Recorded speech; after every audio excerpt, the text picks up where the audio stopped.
전 세계 역사를 통틀어 단 한 명의 거짓말쟁이가 수십만 명의 목숨을 구하 세계대전의 승부를 뒤바꾼 일이 있었을까요? 닭을 기르던 평범한 농부가 나치 독일의 최고 기밀 정보책이 되면서 동시에 영국의 전설적인 첩보 요원으로 활동했다는 믿기 어려운 실화가 실제로 벌어졌습니다. 이 남자의 천재적인 속임수가 없어 1944년 노르망디 상륙 작전은 처참한 실패로 끝났을 것이고 제2차 세계대전의 결과도 완전히 달라졌을 가능성이 높습니다. 그런데 정말 놀라운 건 이 모든 일을 해낸 장본인이 스파이 경험은커녕 군사훈련조차 받아본 적이 없는 완전한 아마추어였다는 사실이죠. 오늘은 역대 최악의 스파이에 대해 알아보겠습니다. 1944년 6월 6일 새벽 연합군 함대가 노르망디 해안선의 모습을 드러냈을 때 독일군 방어선은 거의 텅 비어있는 상태였습니다. 나치 독일의 정예 부대들은 그 순간 150마일 떨어진 칼레 지역에서 절대 오지 않을 공격을 기다리며 헛된 경계를 서고 있었죠. 히틀러와 그의 참모들은 완벽하게 속아 넘어간 채 가장 중요한 순간, 가장 잘못된 곳을 지키고 있었던 겁니다. 이런 기적 같은 상황을 만들어낸 것 바로 후안 푸홀 가르시아라는 이름의 스페인 남자였는데 그는 자신의 집 거실에서 상상력만으로 나치 독일 전체를 농락했습니다. 당시 연합군이 마주한 가장 큰 도전은 독일군이 구축한 대서양 방벽이라는 거대한 요새 시스템이었습니다. 히틀러는 프랑스 서부 해안 전체에 걸쳐 수천 개의 벙커와 포대, 지뢰밭을 설치했고 70만 명이 넘는 병력을 배치했죠. 특히 도버 해역과 마주보고 있는 칼레 지역은 가장 논리적인 침공 지점으로 여겨졌기 때문에 그곳에는 최정예 부대들이 집중적으로 배치되어 있었습니다. 만약 독일군이 연합군의 진짜 상륙 지점을 미리 파악했다면 해변에서의 학살은 피할 수 없었을 것입니다. 1930년대 스페인 내전이 한창이던 시절 바르셀로나 근교에서 조용히 닭을 기르며 살던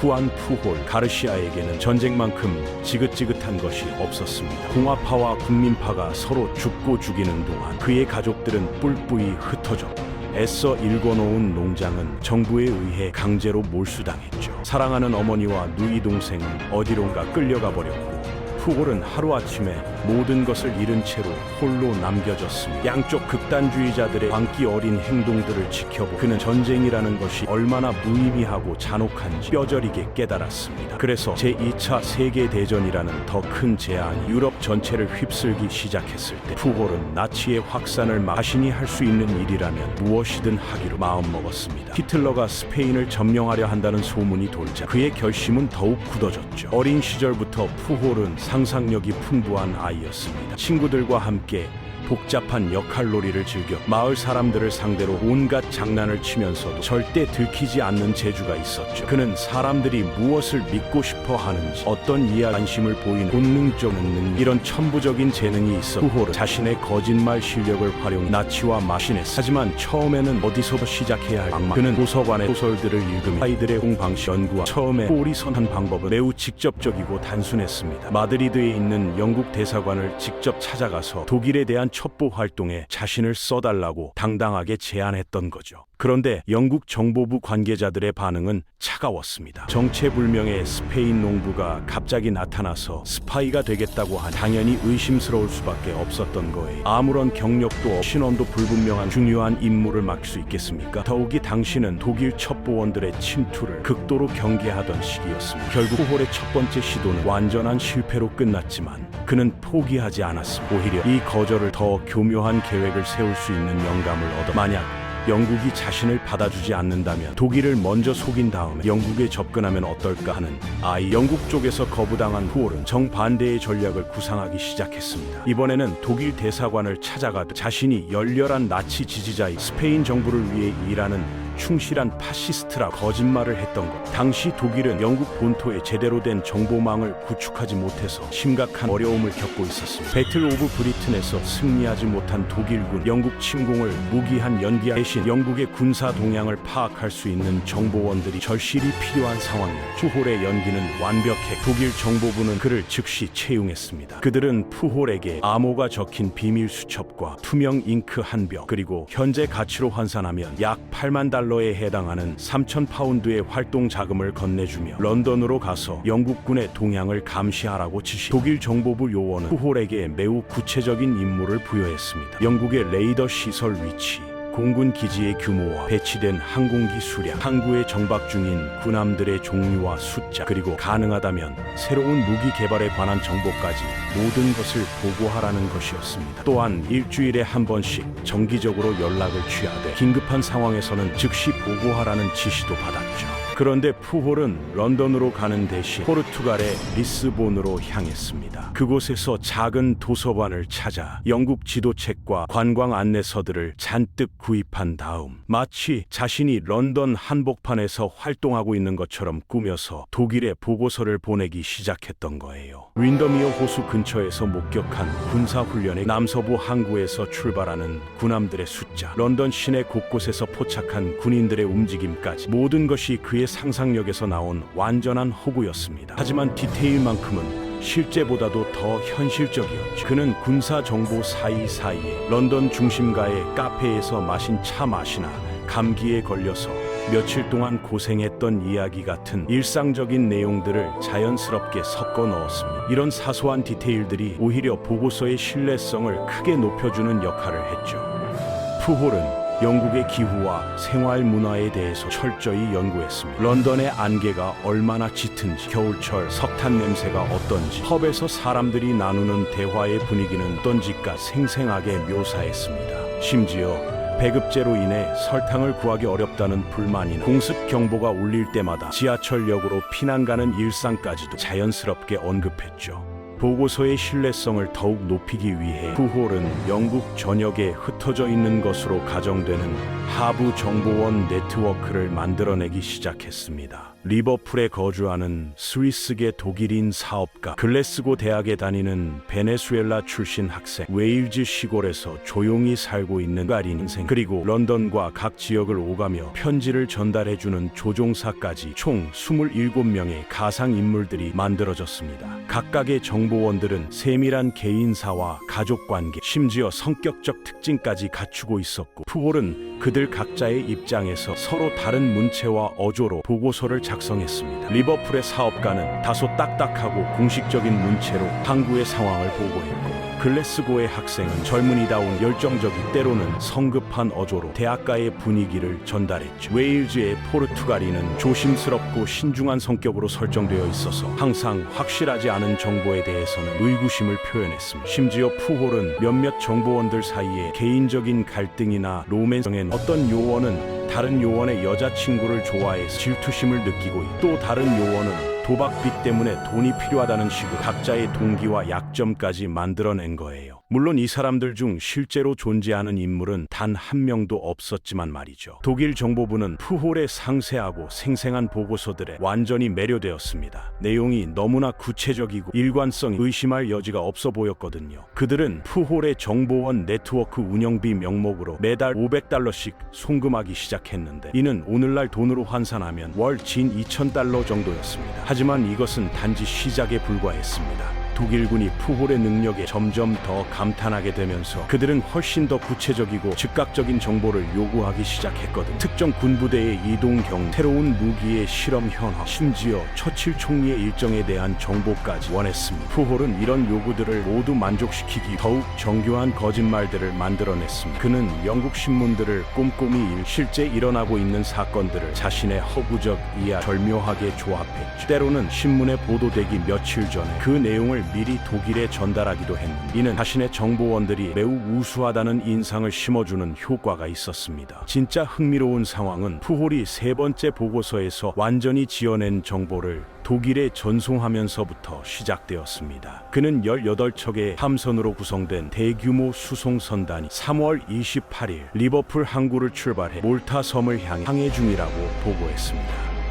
이 정보는 순전히 그의 상상 속에서 나온 것이었는데, 놀랍게도 거의 같은 시기에 실제로 비슷한 규모의 영국 함대가 리버풀에서 출항했던 것, 이런 우연의 일치가 몇 번 더 일어나면서 독일군은 푸홀의 정보 능력에 대해 완전한 신뢰를 갖게 되었습니다. 그런데 푸올의 편지가 독일에 도착하기도 전에 영국의 MIO 이를 가로챘고, 이 신비로운 정보망의 대대적인 영국 정보부는 처음에 독일의 매우 유능한 스파이가 영국 내부에 침투해 있다고 생각했죠. 영국 정보부가 푸올의 편지를 자세히 분석하기 시작하면서 흥미로운 단서가 발견되었습니다. 글래스고에 있는 정보원이 보낸 보고서, 글래스고 사람들은 와인 1리터를 위해서라면 무엇이든 할 것 같습니다 라는 문장이 있었는데, 이 한 줄이 모든 것, 스코틀랜드 사람들이 와인보다는 위스키를 좋아한다는 건 상식, 더 중요한 건 영국에서는 리터법을 사용하지 않는다는 점이었습니다. 이 편지를 쓴 사람은 분명히 영국 밖에서 활동하고 있었고, 독일군을 혼란에 빠뜨리기 의도적으로 허위 정보를 제공하고 있다는 결론에 도달했죠. 또 다른 실수도 발견되었습니다. 런던의 정보원이 기차표 가격을 언급하면서 실제보다 훨씬 비싸게 적어놓은 것이었는데, 이는 몇 년 전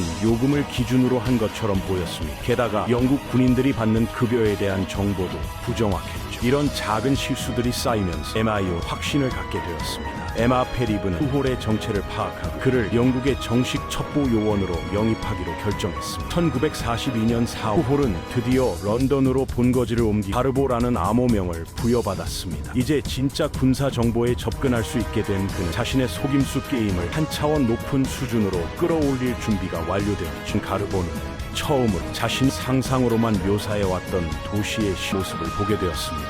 다행히 묘사는 대부분 정했지만 몇 사항들은 수정이 됐죠. 그는 이 용들과 함께 런던을 돌아다니며 진짜 일상을 체험했습니다. 연합군은 북아프리카에서 세력을 확장하고 있던 나치군을 기습 공격할 계획을 세우고 있었는데, 가르보는 이 작전의 성공을 위해 완벽한 역할을 맡게 되었습니다. 작전 토치라고 불린 북아프리카 침공, 미군이 유럽 전선에 본격적으로 참전 후 몇 달 동안 가르보는 노르웨이가 연합군의 다음 공격 목표라는 강한 암시를 지속적으로 흘려보냈습니다. 그의 정보원 중 한 명은 스코틀랜드 동부 지역에서 캐나다 군대가 집결하고 있으며 산악지대에서의 전투를 대비한 특수훈련이 진행되고 있다고 보고했습니다. 다른 정보원은 소련군이 서쪽으로 이동하고 있다는 소문을 전해들었고, 또 다른 요원은 영국 북부 항구에서 방한복과 스키 장비가 대량으로 하역되는 것을 목격했다고 보고했습니다. 가르보는 노르웨이라는 단어를 직접적으로 언급하지 않으면서도 점진적으로 그곳이 가장 유력한 침공 대상지라는 인상을 심어주었습니다. 이 전략은 놀라울 정도로 효과적이었습니다. 독일군의 관심을 북아프리카에서 다른 곳으로 돌리는 데 성공한 히틀러 본인도 이 가능성에 대해 깊이 우려하게 되었고, 결국 노르웨이 국경 방어를 위해 수십만 명의 병력을 이동시키는 결정을 내렸습니다. 가르보의 다음 행동은 정말로 천재적이었습니다. 11월 8일 북아프리카 침공 작전이 개시되자 그는 독일군에게 연합군의 공격 계획을 상세하게 기술한 또 다른 편지를 보냈습니다. 그런데 이 편지에는 12월 1일자로 날짜가 기재되어 있었지만 그는 의도적으로 일주일 동안 발송을 미뤘던 것. 편지가 독일군 손에 도착한 건 12월 9일이었는데 이미 하루 전에 연합군은 10만 명 이상의 병력으로 북아프리카 해안을 성공적으로 점령한 뒤였습니다. 편지에는 침공에 관한 모든 정확한 세부 사항이 담겨 있었지만 너무 늦게 도착해서 아무 소용이 없었죠. 이 편지에는 상륙 지점의 정확한 좌표, 참여하는 부대의 규모와 구성, 심지어 작전을 지휘하는 장군들의 이름까지 모든 것이 정확하게 기록되어 있었습니다. 만약 이 정보가 제때 도착했다면 독일군은 충분히 대비할 수 있었을 것이고 연합군의 북아프리카 상륙은 큰 피해를 입었을 가능성이 높았죠. 독일 정보부는 가르보의 놀라운 정확성에 감탄하며, 안타깝게도 너무 늦게 도착했지만 당신의 최근 보고서는 정말 훌륭했습니다. 앞으로는 더 빠른 통신 수단을 마련하겠습니다 라고 회신했습니다. 이후 가르보는 자신의 가상 정보망에 더 많은 인물들을 추가해 나갔습니다. 1943년 말까지 총 27명의 허구 정보원들로 구성된 거대한 네트워크를 완성했죠. 물론 이 모든 요원들에게는 급여를 지급해야 했고, 독일은 가르보의 조직 운영을 위해 매월 현재 가치로 11만 달 이상을 송금했습니다. 그들은 가르보가 제공하는 정보의 품질에 극도로 만족했기 때문에 영국에서 새로운 스파이를 모집하는 활동을 완전히 중단할 정도였죠. 가르보의 정보원들은 각자 전문 분야를 가지고 있었습니다. 어떤 요원은 공군 기지 주변에서 활동하면서 항공기의 동향을 감시했고, 다른 요원은 해군 관련 정보를 전문적으로 수집했습니다. 또 어떤 요원은 정부 관료들과 친분이 있어서 정치적 동향에 대한 정보를 제공했죠. 심지어 가르보는 자신의 정보원 중 한 명이 병에 걸려 죽었다는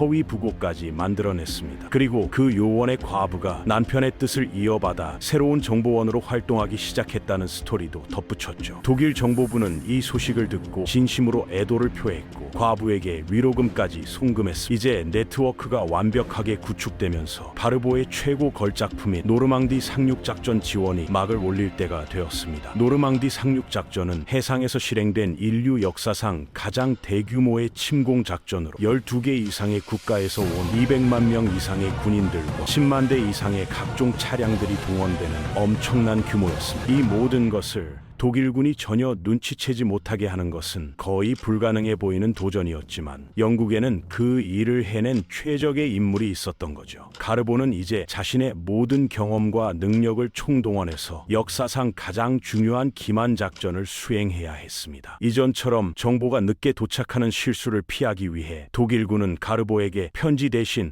암호화된 무선 통신으로 메시지를 전송하라고 지시했습니다. 가르보는 먼저 스페인어로 메시지를 작성한 후 이를 5글자씩 끊어서 나누 코드표를 참조해 각 문자를 치환하여 완전히 뒤섞인 메시지를 만들어냈습니다. 그런 다음 통신병이 이 암호화된 메시지를 모스 부호로 변환해 독일로 무선 전송하는 방식이었죠. 이제 훨씬 더 많은 양의 정보를 신속하게 전달할 수 있게 된 가르보는 디데이를 대성공으로 결정적인 의혹의 씨앗들을 뿌리기 시작했습니다.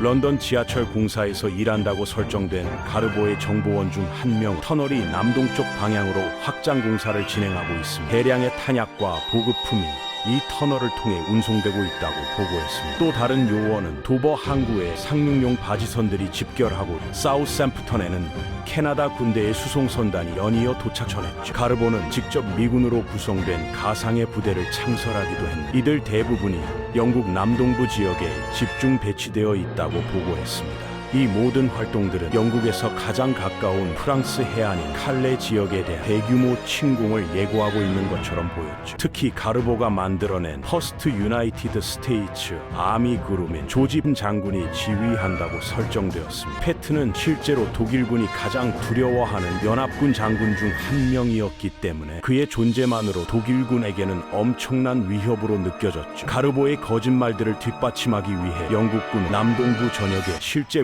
물리적 증거들을 설치하기 시작했습니다. 들판 곳곳에는 가짜 비행장들이 조성되었고 그 옆에는 나무로 만든 모형 비행기들이 배치되었습니다. 독일 공군이 이런 가짜 시설들을 폭격하기 시작했다는 것은 이들의 속임수가 제대로 먹혀들고 있다는 증거였습니다. 도버에는 거대한 가짜 석유 저장 시설이 건설되어 조지 2세가 이 시설을 시찰하는 모습 지역 신문에 대대적으로 보도되었죠. 할리우드 영화 세트장 제작 기술을 활용해 평범한 소형 선박 거대한 전함처럼 보이게 만들었고 곳곳에는 공기로 부풀린 가짜 탱크들이 설치되었습니다. 심지어 가짜 무선 통신망까지 구축해서 존재하지 않는 부대들 사이의 교신을 연출했습니다. 독일군이 도청할 수 있도록 의도적으로 허술하게 암호화된 메시지들을 주고받으면서 칼레 공격 계획에 대한 암시를 지속적으로 흘려보냈죠. 이 모든 것이 가르보의 보고서 내용과 완벽하게 일치했습니다. 표는 단순했지만 교묘했습니다. 노르망디 공격은 단순한 기만 작전이 진짜 대규모 침공은 나중에 칼레에서 벌어질 것이라고 독일군을 완전히 확신시키는 것이었죠. 놀랍게도 영국군은 히틀러와 일본 대사 사이에 비밀 대화를 도청해서 히틀러가 첫 번째 공격은 단순한 미끼라고 언급했다는 사실을 알아냈습니다. 이 시점에서 가르보의 메시지들이 히틀러의 책상에 전달되고 있었고 그가 모든 내용을 완전히 믿고 있다는 것이 명확해졌죠. 가르보가 남동부 지역의 군사 활동에 대해 보고할 때마다 나치 독일군은 지도상의 표시를 이동시키며 칼레 방어를 위해 수십만 명의 병력을 재배치하는 중대한 결정들을 내렸습니다. 독일군은 심지어 롬멜 장군의 아프리카 군단을 북아프리카에서 철수시켜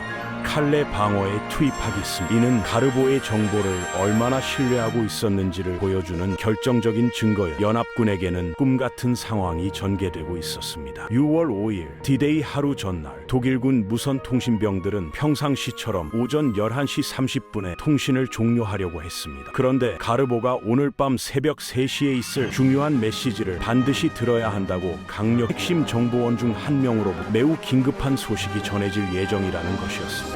정각에 오는 군인들에게 멀미품과 전투신이 대량 배급되었다고 보고했습니다. 이것은 한 가지 의미만 가질 수 있었죠.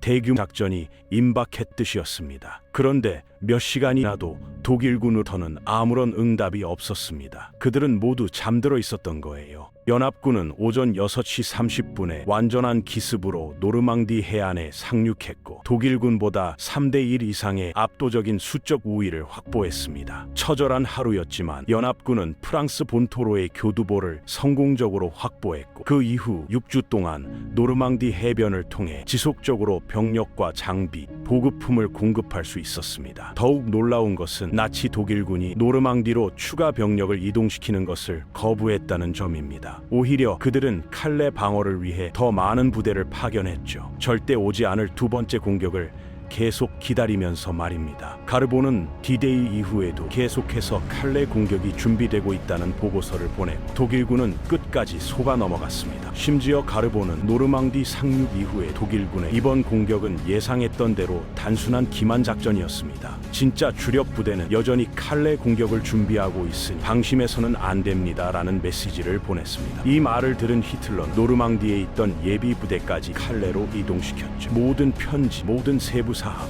모든 거짓말과 진실이 어우러져 독일군을 완벽하게 속였고 그 덕분에 연합군은 유럽 대륙을 탈환하고 전쟁에서 최종 승리를 거둘 수 있었습니다. 패배 이후에도 히틀러는 가르보의 정보 활동에 깊은 감명을 받아 그에게 철십자 훈장을 수여했습니다. 동시에 영국 정부는 그에게 오비이 훈장을 수여했고 가르보는 같은 전쟁에서 적대하는 양측으로부터 동시에 훈장을 받은 유일무이한 인물이 되었죠. 이는 그의 연기가 얼마나 완벽했는지를 보여주는 상징적인 사건. 전쟁이 끝난 후 후호르 나치 잔당들의 복수가 두려워 자신의 죽음을 가장하고 베네수엘라로 이주했습니다. 그렇게 그는 역사 속으로 사라져버렸죠. 놀랍게도 런던의 작가 나이젤 웨스트가 없었다면 이 놀라운 이야기는 영원히 묻혀버릴 뻔했습니다. 그는 가르보를 찾기로 결심하고 바르셀로나 전화번호부를 구해 그 지역의 모든 후안 가르시아에 일일이 전화를 걸었습니다. 상상하시겠지만 그 수는 엄청났죠. 마침내 가르보의 조카 중 한 명이 전화를 받았고 그의 도움으로 가르보와 연락이 닿을 수 있었습니다. 40년이라는 세월이 흘렀지만 많은 설득 끝에 가르보는 마침내 유럽으로 돌아오기로 동의해 노르망디를 방문하면서 자신이 구해낸 수많은 생명들의 무게를 실감했습니다. 그는 해변에 서서 이 모든 것이 단지 상상력과 거짓말로 이루어졌다니 믿기지 않습니다라고 말했다고 합니다.